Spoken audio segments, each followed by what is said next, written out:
Damos inicio a la edición de esta semana de su programa Síntesis. En el día de hoy contamos con la presencia del licenciado Pelegrín Castillo, quien es vicepresidente de la Fuerza Nacional Progresista y del Foro Permanente de Partidos Políticos de la República Dominicana. Licenciado, gracias por estar de nuevo con nosotros. Muy contento de encontrarme de nuevo aquí en Síntesis.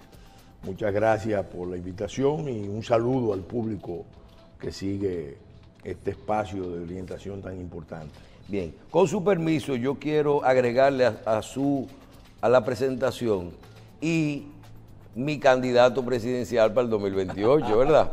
Yo creo que debe de ya está todos los partidos están poniendo sus candidatos. Mucha gente me lo está diciendo mucha gente. Yo creo, con criterio, entonces vamos a ponernos a pensar en eso. Yo creo que la Fuerza Nacional Progresista y un grupo de partidos políticos debieran ya ir haciendo su muñeco. Bien, gracias, licenciado.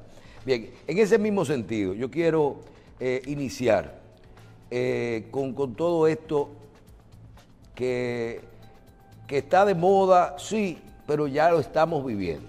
Hace años comenzamos a ver que nuestro país necesitaba hacer adecuaciones, cambios, temas en la Constitución, temas en los impuestos, temas en la seguridad social, en fin, muchísimos temas pendientes, en adición a todos los que nos dejó la ley, la Estrategia Nacional de Desarrollo de materias y leyes a aplicar y a crear.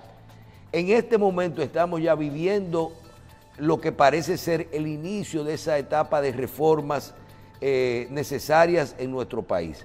Y vamos a comenzar con la primera reforma, a discutirla con usted, su opinión, que es la que el presidente ha enviado ya al Congreso, que es una reforma constitucional. Y la ha marcado como la primera que de un grupo de reformas, creo que 14, 16, 18, todos los días son más, reforma a la Constitución.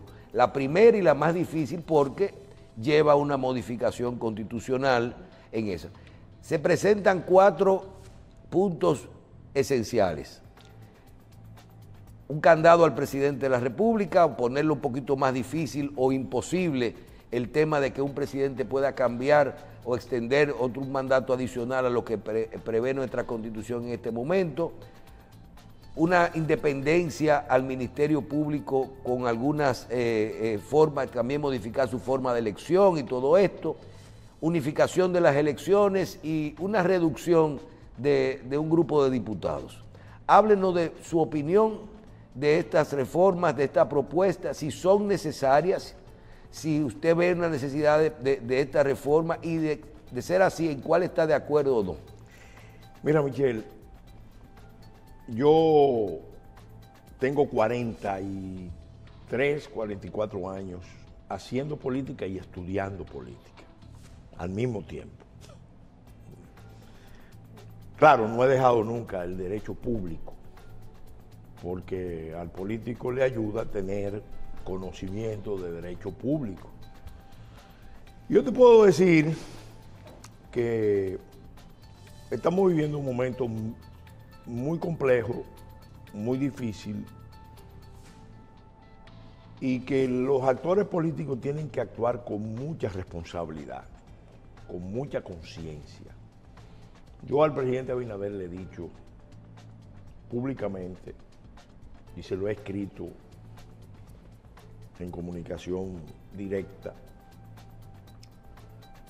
la prioridad no es la reforma constitucional.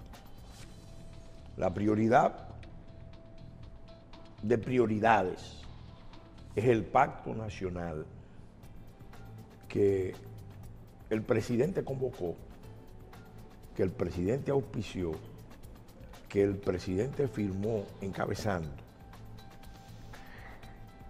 y que tiene un propósito muy claro: unificar al país para que el país, frente a la mayor crisis que tiene, el verdadero gran peligro a la existencia de la nación, se unifique, se movilice, se concientice y produzca los cambios que tiene que producir para sobrevivir. para no ser desestabilizado, para no ser arrastrado a una situación que puede ser desastrosa, no solamente para nosotros, sino para la isla y la región. Yo creo que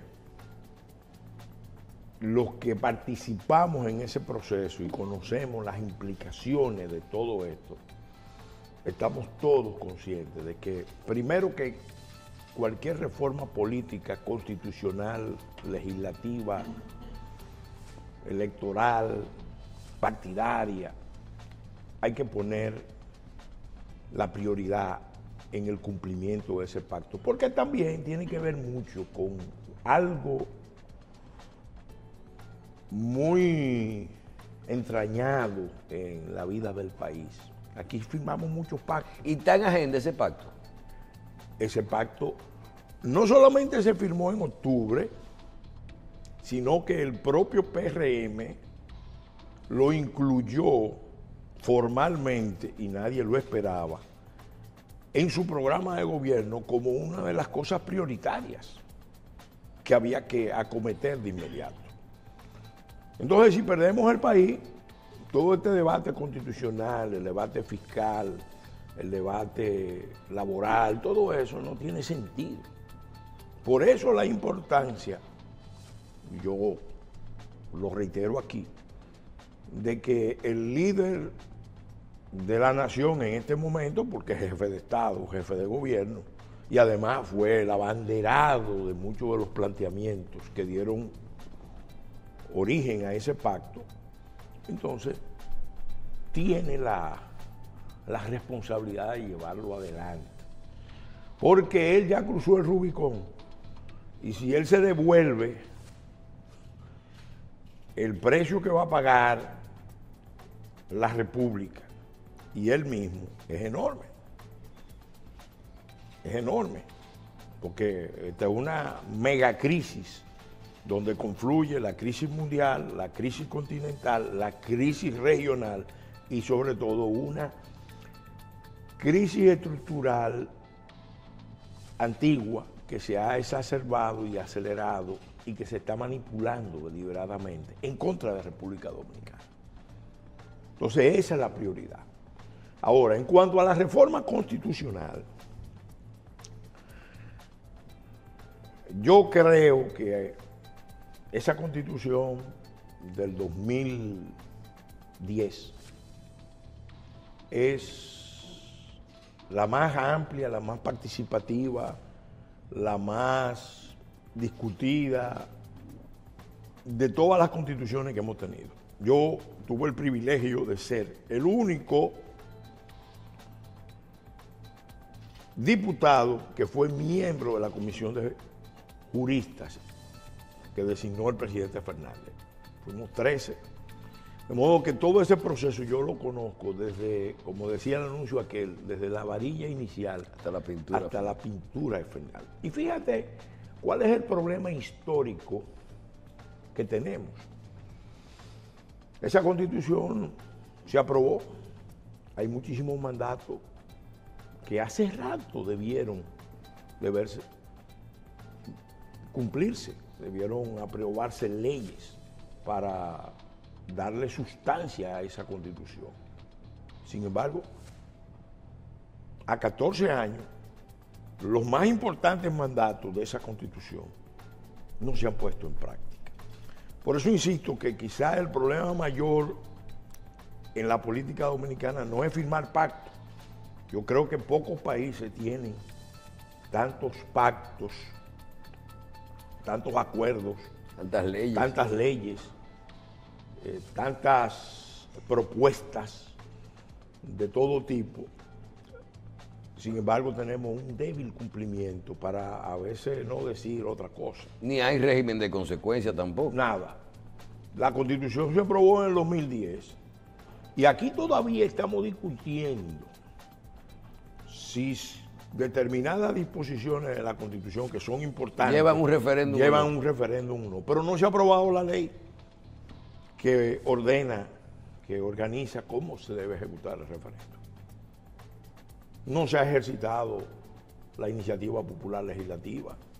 Entonces el problema de nuestro país no es hacer las reformas, es cumplir con los mandatos constitucionales. Porque una cosa es la constitución nominal,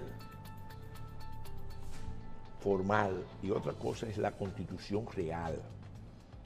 Y eso lo sabemos los que hemos sido profesor por muchos años de Derecho Constitucional, de Derecho Público, y lo que hemos estudiado la materia. Bien, licenciado, estamos claros con esto, con la reforma actual. Entonces, que se ha presentado. La reforma actual, vamos a analizarlo. Mira,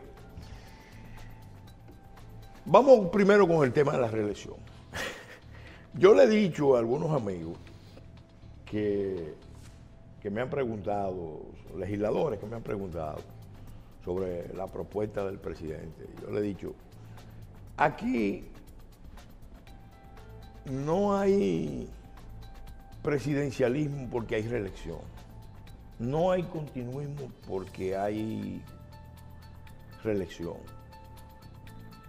Aquí tenemos que inteligir el problema de fondo. Nosotros tenemos un régimen en la Constitución real de un presidencialismo acentuado en un estado mastodóntico, que dentro de un sistema clientelar, populista, patrimonialista, que cada día les resulta más difícil de ser financiado por las fuerzas vitales, las fuerzas productivas, lo que generan las dinámicas productivas del país. Entonces, la modificación de la Constitución para poner candado, para que sea la última modificación de la Constitución, yo no creo que ese sea el enfoque más apropiado. Sobre todo que he visto, y ojo, lo vemos con preocupación, hay un sesgo de meter el ingrediente de convertir esto en una cláusula pétrea, pero al mismo tiempo decir que no es necesario una modificación por referéndum, una consulta previa o una ratificación posterior por referéndum. Si yo le pregunto, ¿hay que hacer un referéndum o no para llevar? Sí, hay que hacer un referéndum. Sí, hay que hacer un referéndum. Entonces eso terminará poniéndole una mayoría superior, y pero no se podrá pasar como cláusula pétrea. Mira, pudiera consignarse como cláusula pétrea, pero en realidad pudiera ser lo que se habla de cláusula pétrea normalmente surge de una constituyente, y aquí estamos hablando de una asamblea revisora. ¿Cuál es la diferencia, doctor? Bueno, la diferencia tiene que ver con el hecho de que la asamblea constituyente es un órgano que surge en circunstancias extraordinarias donde se va a refundar el orden constitucional, cayó el Estado, cayó la República, va a surgir un nuevo orden y se va a hacer un cambio de tal calado que se eligen representantes especialmente con los fines, con el objetivo de hacer la creación de una nueva constitución. ¿Y usted ve necesaria y buena? Y es conveniente que esto que el presidente Abinader ha dicho, vamos a ponerle final, no en el cómo, sino en el qué, a esto mira, de la reelección presidencial. Mira, eso que está planteado como iniciativa presidencial para el presidente demostrar que no es un presidente apegado al poder, para sentar un precedente histórico de que los presidentes están para servir al país y terminar en un momento dado y pasar a cumplir otros servicios en la sociedad. Eso está bien, pero no es verdad que eso con un sistema presidencialista como el que tenemos, evita el tema de que surja en el futuro o sea, en 10 años puede venir un presidente con mayoría en el Congreso y dice, no se hizo el referéndum, modificamos. Sí, eso puede ser un buen motivo, pero el otro motivo tiene que ver porque la Constitución es un pacto político de las fuerzas vitales, fundamentales de la nación. Entonces, ese pacto tiene que responder normalmente a las circunstancias que se van dando en el devenir histórico, nunca es estático. Aquí hemos sido consecuentes, y eso hay que decirlo. Por ejemplo, el país, ¿por qué se llaman cláusulas pétreas a esa disposición que dice que el Estado Dominicano siempre será republicano, democrático, civil y representativo? ¿Por qué? Porque aquí, históricamente, por ejemplo, a nadie se le ha ocurrido plantear un régimen monárquico. Es bueno en Haití decirle a los televidentes que todo se trata de que si una constitución se puede modificar convocando la Asamblea Nacional con una mayoría, hay cosas que no se puede modificar ni que ellos se pongan de acuerdo. Por ejemplo, nosotros no se podría, y eso se le llama cláusula pétrea, que por ejemplo, no puede juntarse una asamblea a decir, vamos a modificar que a partir de mañana nosotros no somos dominicanos. Eso no se puede cambiar. O decir, no somos democráticos. El país será regido por un gobierno militar.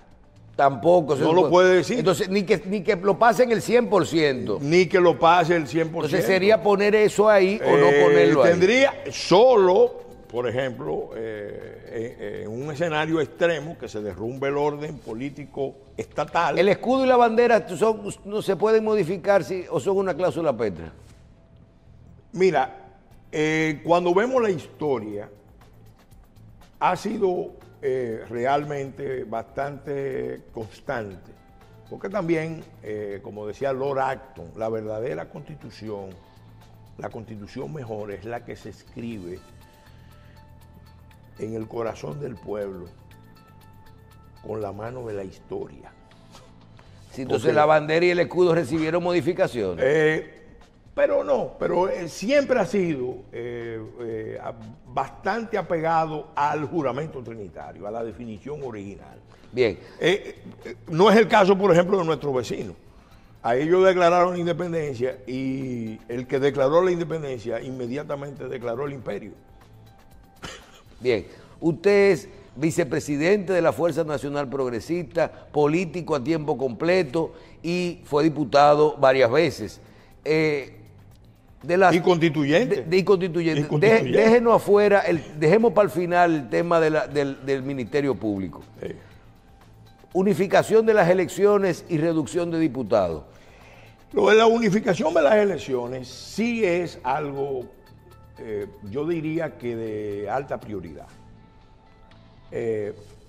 Y voy a recordar esto. Cuando se hizo la propuesta, la Fuerza Nacional Progresista, tanto José Ricardo Tavera como yo y otros legisladores, advertimos que eso era un despropósito, que esa idea de poner las elecciones municipales a 3 meses de las elecciones presidenciales y congresionales era contraproducente y peligrosa porque iba a afectar la estabilidad del orden político. ¿Por qué? Porque tiene un efecto dominó, tiene un efecto de encadenamiento, un efecto rebote. El que gana las elecciones municipales tiene más probabilidad de ganar las presidenciales y las congresionales. Y entonces es inevitable que en un régimen presidencial los presidentes, sobre todo si están en proyectos de reelección, se involucren en las elecciones municipales y apoyen a sus candidatos. Entonces, eso fue lo que vimos aquí. Eso sí nosotros creemos que hay que mantener separadas las elecciones, pero no por 3 meses, incluso las municipales. ¿Usted la pusiera cada 2 años? Las municipales tienen que ser posteriores. Ahora, ¿qué otros cambios que no son constitucionales deberían establecerse? Por ejemplo, nosotros nos opusimos a que se le diera en la Constitución casi la categoría de municipio a los distritos municipales. Fue un grave error. Se puso ahí, pero el error se agravó cuando cada distrito municipal se convirtió en una demarcación electoral. Entonces, en un país pequeño, tú llevas 400 demarcaciones, casi 400 demarcaciones, y eso es una locura. Yo creo que ese es un cambio importante. No, y la elección después de eso, que también es... No, lo más grave lo advertimos desde Fopredón. ¿Usted la pondría cada 2 años, las elecciones? Yo diría 2 años o 18 meses después de la elección presidencial. Porque esto también sirve de control para el Ejecutivo. Ok, y usted piensa igual que yo. Por ejemplo, yo digo, si vamos a eliminar a los diputados, vamos a hacer un solo Congreso, una sola Cámara. No. O vamos a frenar eso ahí. O dejen eso tranquilo, porque bajarle 10 diputados o 20 no va a significar la gran cosa. Yo pienso que podría producirse una reducción del número de diputados. Cuando se discutió, yo personalmente me congelado, bueno, así fue que se determinó que fuera congelado, no por proporción de población. Ahora, ahí no está el problema. El problema está en que al meter el voto preferente, y eso lo advertimos desde Fopredón formalmente a todos los partidos y a los partidos mayores, nosotros estábamos desvertebrando el sistema de partido, estábamos creando un problema serio en el sistema de partido porque íbamos a eliminar la carrera política. Íbamos a orillar, a marginar a los políticos de vocación, a los políticos que sienten el llamado a hacer carrera política. Y en cambio le íbamos a abrir la puerta a los candidatos con mucho dinero. Entonces, ¿cuál es el problema de fondo del sistema político que no se quiere discutir?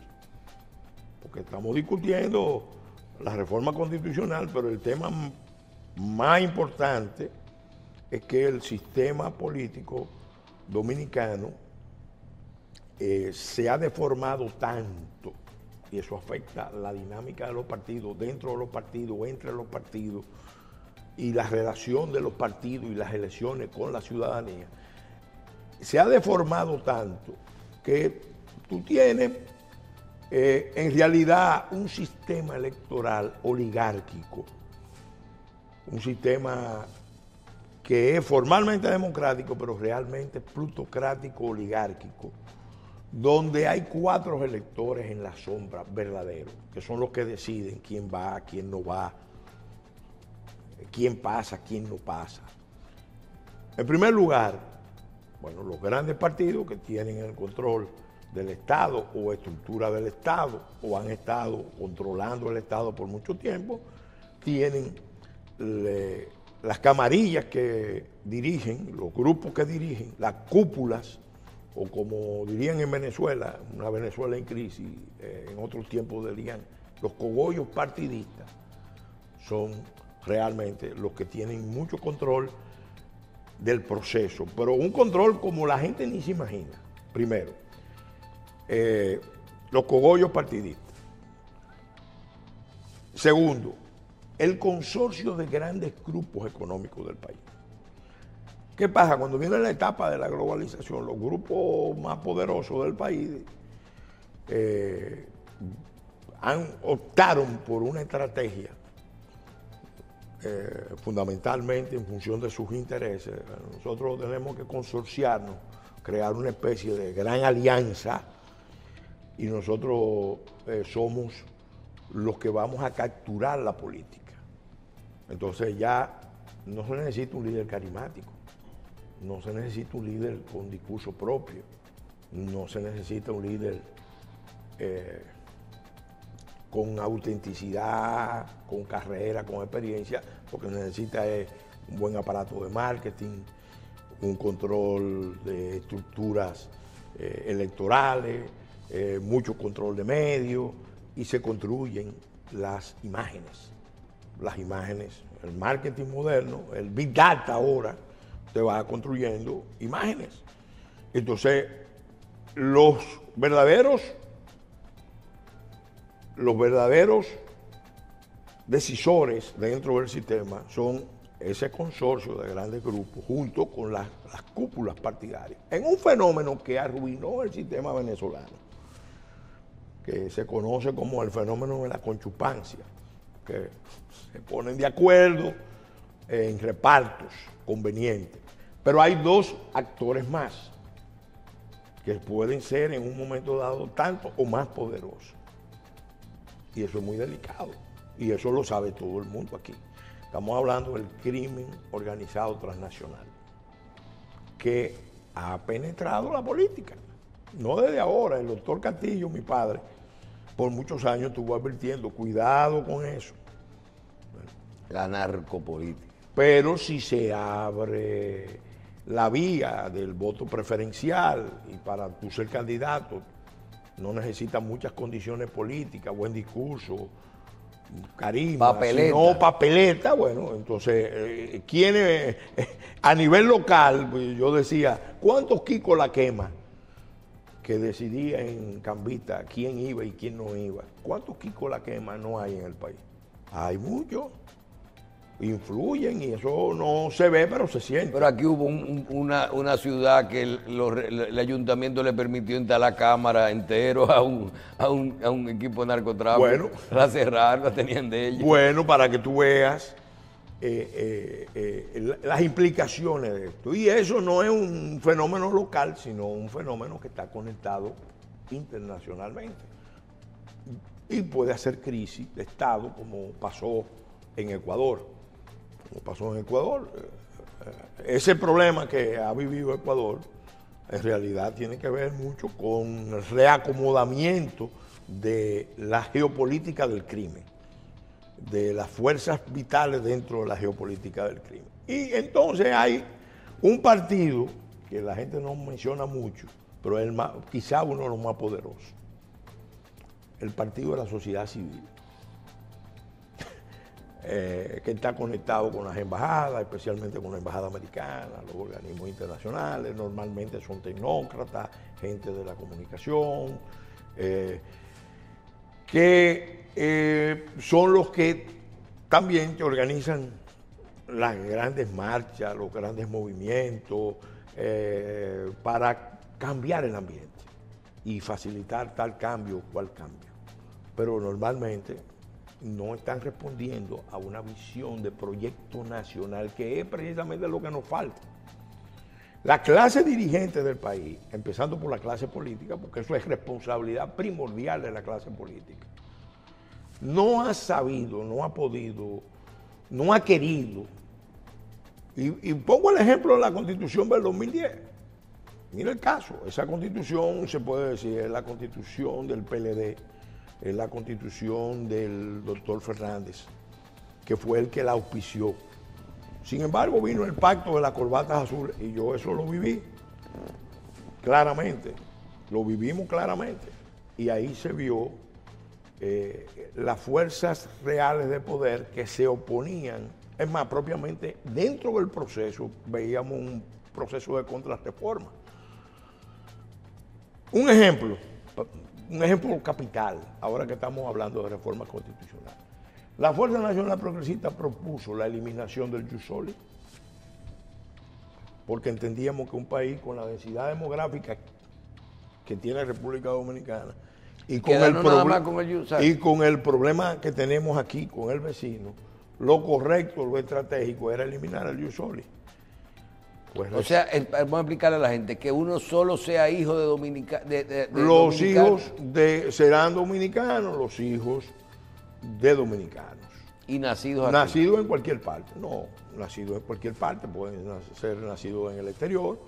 Y no los hijos de dominicanos. o los que se casen con dominicanos, o los naturalizados. Pero no una persona que vino, saque residencia y se haga dominicano. Porque tenemos un tema, fíjate, los estados usan el jus soli solo cuando tienen necesidad de una política de incrementar su demografía. 2 chinos vienen aquí de forma legal. Sí.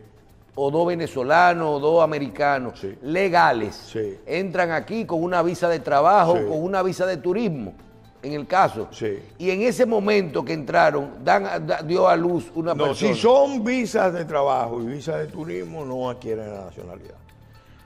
Ahora, si son residentes, Si son residentes, la política de residencia adquiere nacionalidad el hijo. el que nace. Porque es una especie, cuando un Estado quiere atraer población, incrementar su población, y nosotros siempre hicimos eso, un país que nació con una población muy exigua, fue creciendo y en términos de 100 años, propiamente, Duplicamos. bueno, duplicamos no. Triplicamos. La relación entre Haití y República Dominicana era 5-1, 6-1, y nosotros ya llegamos al mismo nivel de Haití, para poner un ejemplo. Y eso que ellos tienen un grado de... Sí, pero tienen también una tasa de mortalidad muy alta. Eso, el promedio de vida, por ejemplo, de Haití es menor, mucho menor que el de República Dominicana. Bien. Pero en la parte jurídica, la historia, para completar la historia, nosotros planteamos eso en la reforma constitucional del 2010. La Asamblea tenía la intención, y eso se puede verificar en las actas, 18 turnos, de los 18 turnos sobre el tema, creo que 2 eran contrarios, después todos a favor, y había un consenso. Pero vino el pacto de la corbata azul y dijo que no se tocara eso, porque había una idea de algunos de los promotores de eso, que le salió el tiro por la culata, de establecer un antes y un después en la interpretación del jus soli, obviando la sentencia de la Suprema Corte de Justicia del 2005, que establecía ese jus soli restringido desde 1929. La sentencia posterior, en realidad lo que hace es ratificar la sentencia del 2005, darle más fundamento, pero ese sería un punto crítico. Y fíjate cómo las fuerzas internacionales y las fuerzas de poder gravitaron para que esa modificación no se hiciera.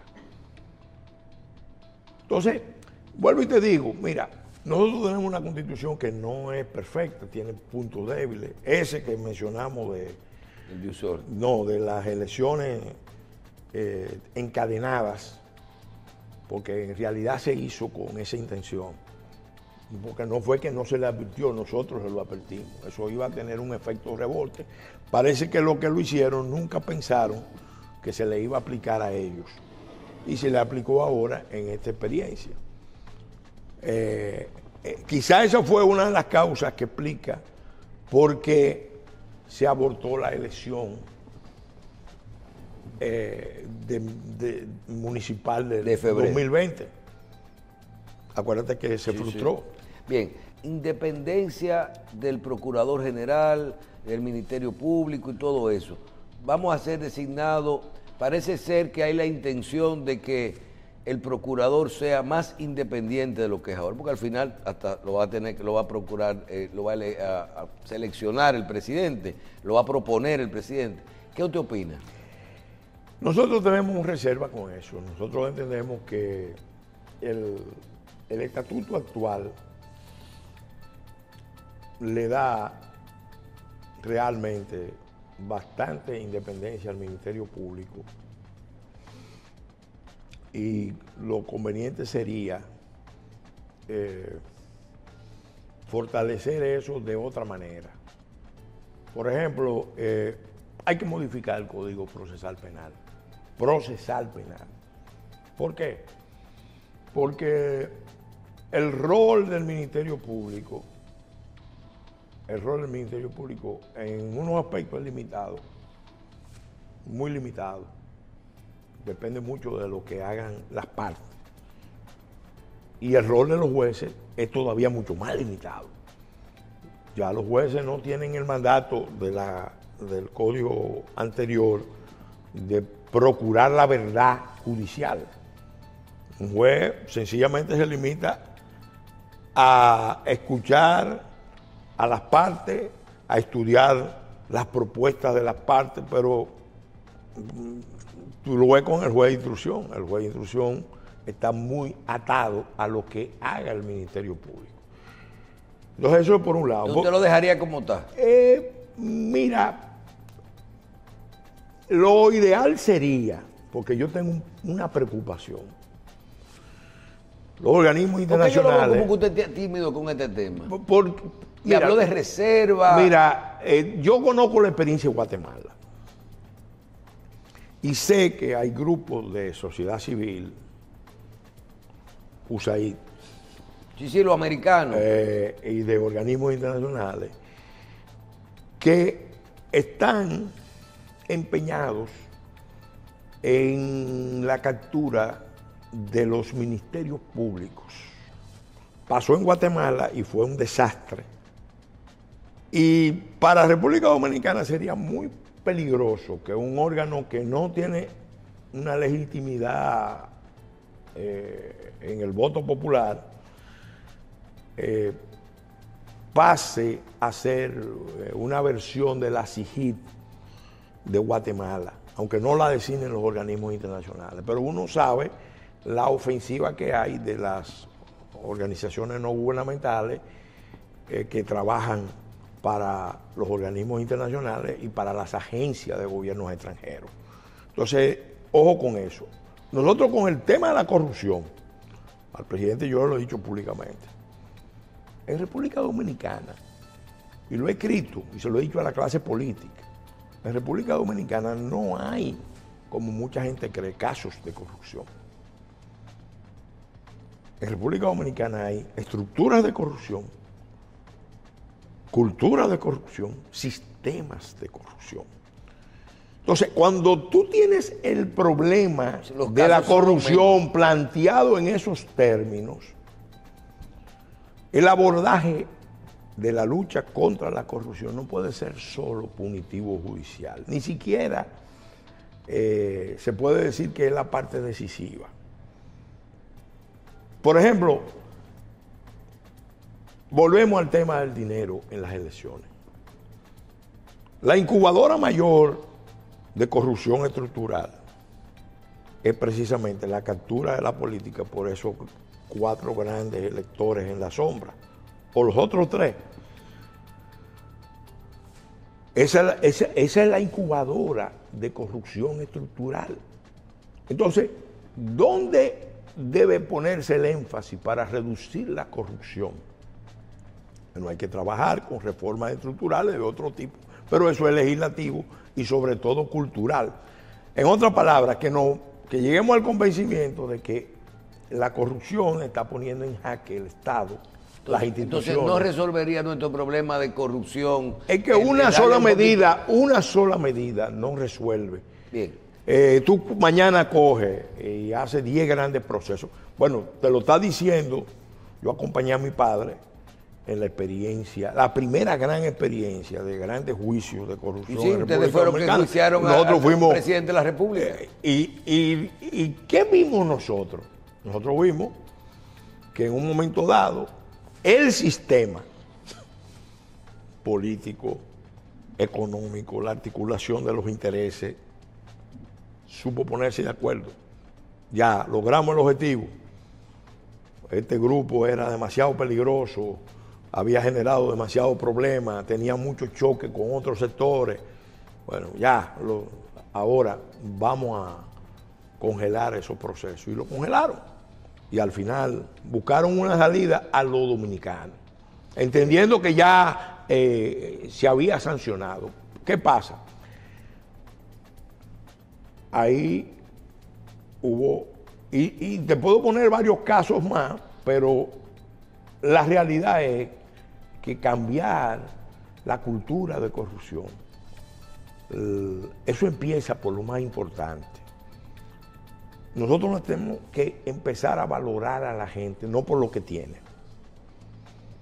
No por lo que tiene. O por lo que tiene en la cabeza. Sino por lo que vale, por lo que es, por lo que aporta. Cuando tú en una sociedad, la dinámica de la sociedad está dirigida a valorar a la gente por lo que tiene, entonces, inevitablemente, el afán de tener te va a generar altos niveles de corrupción estructural. Entonces tú, ahora mismo, te voy a poner un ejemplo. Yo vi el anuncio que hizo el doctor Gómez Mazara, lo felicito, lo apoyo, porque es un planteamiento que venimos haciendo hace más de 15 años. Las cárceles dominicanas son una estructura de corrupción, pero la médula del negocio de las cárceles es el acceso a estos aparaticos. Y todos los gobiernos, y la mayoría de los procuradores anunciaron que iban a eliminar el acceso al celular desde las cárceles, porque las cárceles se convertían en centros de mando y control del crimen organizado. Oye, pero que ya parece que es una generalización. Bueno, te pongo un ejemplo para que la gente entienda lo que es una estructura de corrupción. Te vas a la frontera y ves el problema ahí también. La mayor estructura de corrupción transnacional opera en la frontera. Entonces hay una cantidad de cambios importantes para luchar contra la corrupción. Por ejemplo, aquí hay una satanización contra los buenos salarios en la administración pública. Eso hay que corregirlo. Sí hay, la disparidad es mala, muy mala. Pero el ejemplo más importante pero en el aquí mundo... se cuestiona cuando un empleado público gana igual que un empleado privado. Dice, no, que eso es mucho dinero. Pero si no, ¿cómo tú vas a conseguir gente que no sean corruptos? Claro, mira, te lo estoy diciendo yo que formé un ministerio, que fui el fundador de un ministerio, el ideólogo de un ministerio. El Ministerio de Energía y de Minas. Energía y Minas, y no cualquier ministerio. Esa fue una mega reforma institucional. Sí, pero si usted hubiera querido hacerse rico, se hace rico un día. No, pero yo no me hubiera fajado a construir un ministerio. Si mi afán hubiera sido con buscar dinero, con dos firmitas hubiera pedido cualquier otro ministerio. Y hubiera ido con un ánimo, con un cuchillo en la boca, como dice la expresión popular, a guisar. Pero esa no es la vocación, ni la actitud, ni los valores, ni la convicción que uno tiene. Entonces, pero yo tuve la experiencia esa. Y yo tuve esa pugna. ¿Por qué? Porque había gente que decía, no, espérense. Nosotros vamos a buscar, primero este es el órgano rector regulador de los actores más poderosos del sistema. Y no es posible que aquí el equipo que esté trabajando tenga salarios y realmente en el sector público, salarios inferiores. El caso de Singapur es el mejor ejemplo. Cuando Lee Kuan Yew decidió transformar Singapur y crear un nuevo estado, incluso con un sesgo anticorrupción muy claro, una de las medidas más importantes que tomó pagar bien. Fue pagar bien a los servidores públicos con más competencia, con más mérito, con más calificación. Entonces, resumo, mira, nosotros tenemos en un país un dilema histórico desde la fundación, pero ahora estamos en el momento más crítico y en la necesidad de resolver ese dilema. O nosotros somos una finca con pasaporte de unos cuantos dueños, o que se creen dueños, porque no son dueños, pero se creen dueños y actúan como dueños, y consideran que los políticos son los administradores, los capataces o los peones de la finca. O nosotros construimos un proyecto nacional fuerte, integrador, de base republicana. Mira, nosotros tenemos el nombre de república, pero aquí se ha hecho muy poco esfuerzo por explicarle a la sociedad lo que significa vivir en una república. ¿Cuáles son los valores republicanos? Pero eso ya es un tema para un programa especial. Bien, yo creo que debo de agradecer al licenciado Pelegrín Castillo que nos permita de forma tan llana abordar todos estos temas y realmente hay mucho que discutir, sobre todo en este proceso de reforma. Si nos vamos a abocar en dónde es necesario, ¿no? Porque pasarnos 10 años discutiendo tantas reformas sin lograr que realmente, primero, si no son, y segundo, si no se van a aplicar. Yo creo que ese es el resumen de todo esto. Aquí tenemos muchas leyes, muchas cosas que realmente lo que tenemos es que cumplirlas. Licenciado, gracias. Gracias, muchas gracias a ti. Pelegrín Castillo, vicepresidente de la Fuerza Nacional Progresista y del Foro Nacional Permanente del Partido Político de la República Dominicana. Muchísimas gracias por estar con nosotros y a ustedes por su audiencia de esta semana en Síntesis.